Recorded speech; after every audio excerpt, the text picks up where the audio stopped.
I'm going to have a wildly different answer than the results that the guy that you mentioned was getting, because I'm coming at this from a very different approach. I'm coming at this from a large scale call center based approach where we're using dedicated agents to make these calls, which, as you can imagine, is going to be a lower result, right? It's not the same caliber of quality as having the actual professional on the phone making those calls. You can't replicate that no matter how hard you try, right? So my numbers are like astronomically lower than that. So whatever he's doing, tell him to big pat on the back and keep doing what he's doing, because those are incredible numbers. Mine are much lower than that, and that's, mine is a volume game. It could be to the tune of 0.1%. So I mean, we're talking just night and day difference. Ours is definitely a volume game, but that's the trade-off that you get for your time. It's like, of course, if you want to trade in your time for a higher quality of performance, you're going to get that without question. But you just have to decide what's more important to you at the end of the day. It's like, is it your time or is it the performance? And are you willing to pay a little bit in order to trade those two out? Yeah, and I would say 11 conversations, even if they're not interested at all, is actually pretty good. It means the data is pretty good. It means you're not showing up as spam, and you're talking to the right person, which is I agree. A big part of the equation. Kudos to you. Kudos to Deal Machine, whatever you guys have built there on your end. I mean, pat on your back, because, yeah, those are astronomical numbers. Those are really, really unheard of. So, yeah, congratulations. Why? Like, why are we doing this? Like, why call centers? I have very real reasons for it. It's not just a random accident that I landed on this sort of a thing. It's because I tried out just about everything else in the space of digital media marketing. So not like mailers and stuff like that. I don't know that stuff well. I'm sure some of your other listeners are way better at that than I am. But in terms of the standard digital marketing methodologies, Facebook, YouTube, Google PPC, all that kind of stuff, I was running into a lot of roadblocks, which I'm sure a lot of your listeners are going to be able to relate to. And those roadblocks, there were several of them. But number one, when it came to running ads on any of those platforms, I was running into a lot of roadblocks, which were, number one, ad fatigue. Ad fatigue was a huge problem. And if your listeners don't know what that is, it's simple term. It just means that the audience is sick of looking at your ad. They've seen it enough. It's no longer making an impression on their eyes, and now it's invisible to them because they've just seen it too many times. And that's inevitable. There's just no way to avoid that. And so the frustration, I like to tell the story, is that I hate sports, but I watch the Super Bowl because I like the ads, right? So I enjoy the ads. I'm a marketer at heart, so I love watching that kind of stuff. And I'm really critical of it. And I can't stand sports, so I get on YouTube and I'll watch like a compilation video of all the ads. And I watched it for this past year, and it was like a 20-minute long video. So there's a lot of more ads than I thought. I watched all of them, every single one of them. And at the end of it all, it was like 20 something ads. At the end of it all, I remember really being shockingly disappointed, going like, I think I'd like maybe two of them jumped out at me as being somewhat creative or memorable. The rest were completely bland. And I was like, they were just really lame. I was like, that's what you guys wasted tens of millions of dollars on, was this garbage? I was like, that's the best you guys could come up with. And so I started thinking, I'm like, wait a minute, these, this is the Super Bowl of ads, right? Not just football. It's the Super Bowl of ads. And these companies have unlimited budgets, tens of millions of dollars, and they're hiring these ad agencies, Madison Avenue ad agencies full of, elite, Ivy League grads. And that's the best that they could come up with, was this totally unmemorable, bland stuff that I couldn't even like remember at all. And then so it got me thinking, I was like, what the F do guys like you and I, do the general public have of creating creative ads? Like zero chance. We have no chance. Yeah. If these at Madison Avenue ad agencies can't pull it off, what the hell chance do you and I have? Zero. Yeah. Got me realizing, I'm like, why am I even competing in a space where I have zero chance of winning?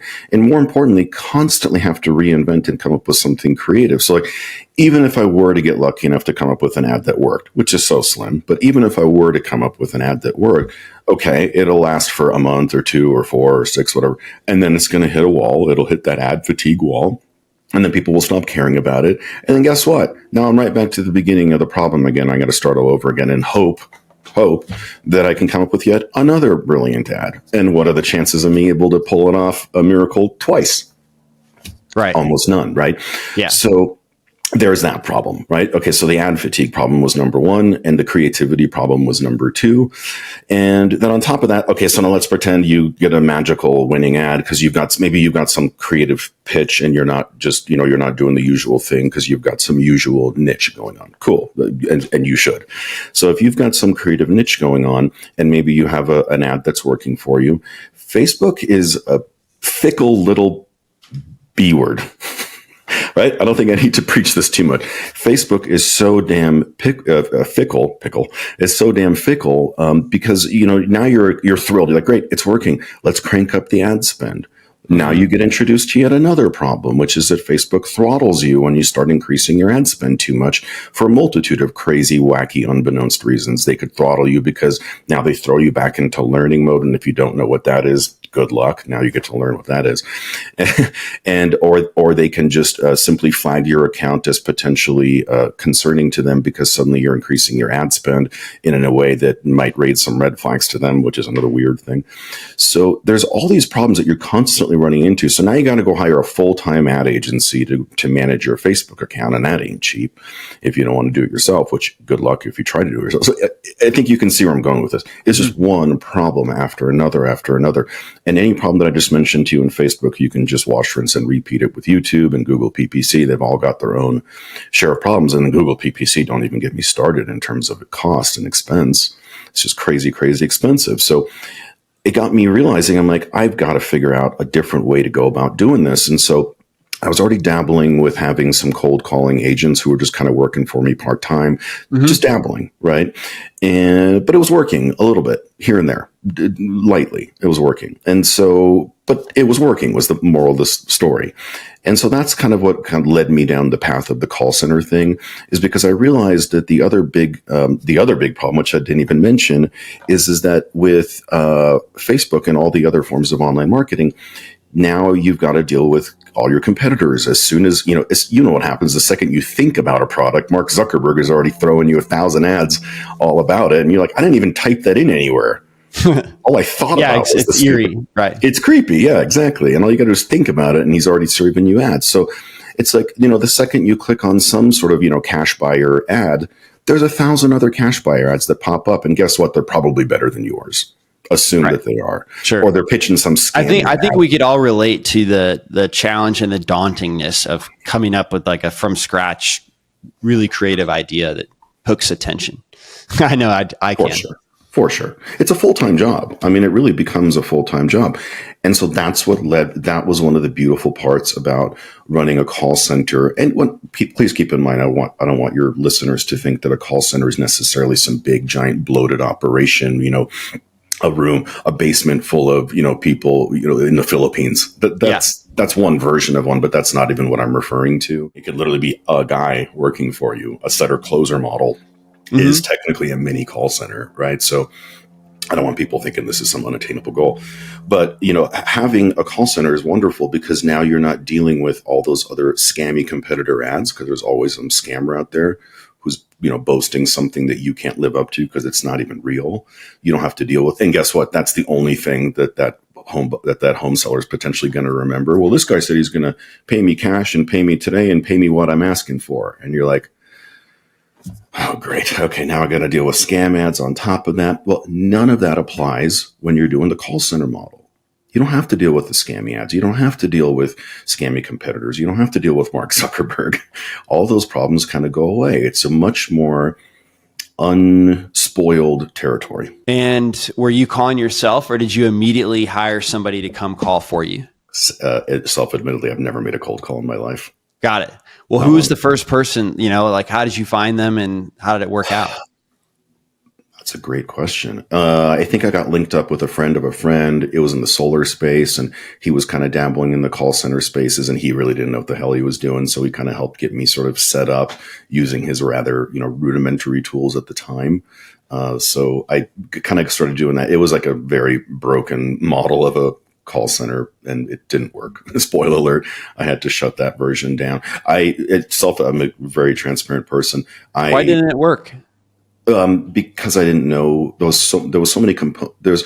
There's four, five. There's five major components to a call center. There's the dialer itself. There's the agents or the setters. Yep. There's the leads that you use to call. There's the script that you need in order to call them with, and then potentially, if you're large enough, a manager. You need a Yeah. manager. So there's so many moving parts, and each one of those obviously is got a lot of complexities built into it. So there's so many moving parts to a potential call center, and the scary thing is, if you don't know what you're doing, is that more than one of them can be going wrong at the same time, and it Oh becomes yeah. really hard to isolate what your problem is.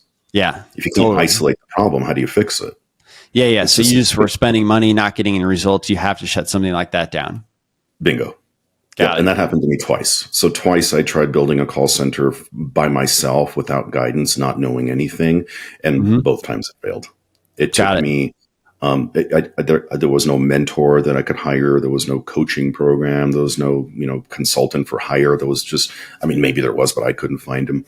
And so I just had to wing it and kind of learn the ropes myself, just by talking to, finding other business owners that were kind of dabbling in the call center space, and hoping that they would be kind enough to kind of share a little bit of a secret here, a secret there, a tip here, a tip there. But it took Yeah. me years to accumulate those little tips.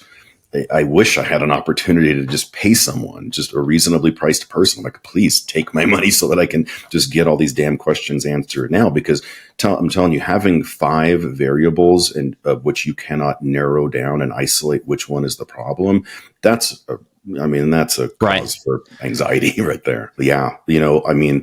Look, I think I'm preaching to the choir when I don't want this to come off sounding as like self-promotion. That's not at all what I'm trying to say. But I think everyone can understand when I tell them that's like, you're going to pay for an experience one way or another. You're either going to pay with your money or you're going to pay with your time. There's no way around it. I mean, either that or just you're granted, the luck of the gods, which is unlikely. So you're either going to pay with your money or you're going to pay with your time. And time you can't get back, money you can. So I think anyone who's sort of experienced enough in the world of business knows that at some point, the best thing that you can do is buy your time through working with experts.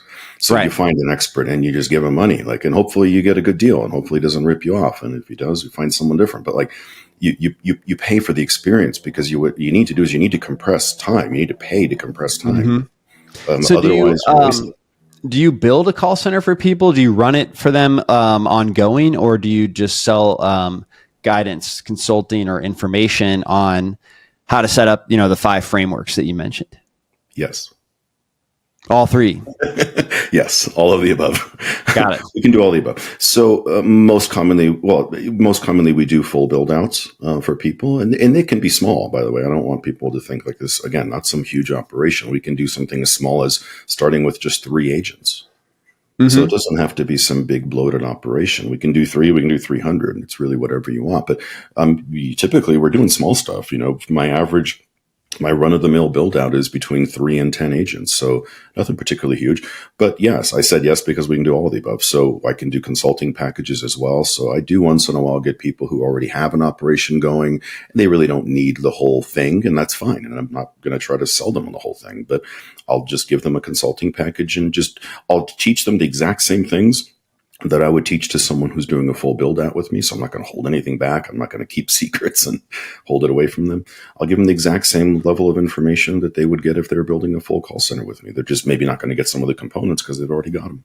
Yeah, it's just how much hands-on are they going to get from you in terms of implementing it, right? It's kind of the difference. If they do a full build out, for example, at the bare minimum, we're going to be along for 30 days of personalized one-on-one ongoing support at the bare minimum. So we're along for the ride. I want people to have really good success with this. The last thing I want to do is have a failure story attached to my name. I'm unhealthily obsessed with my reputation. That means a huge deal to me. Get on Facebook and search up my name. And if you find something bad out there, please let me know. I would love to see it, but I don't think it exists at the moment. So I'm obsessed with reputation. It means everything to me. So, I'm also 49 years old. I'm not here for a quick buck anymore. I'm here to really, this stuff matters to me. I'm a dad. I look at my own clients. Sometimes I look at my own kids. I look at them like my own children. I want them to succeed. matters to me. It's important to me that they do succeed.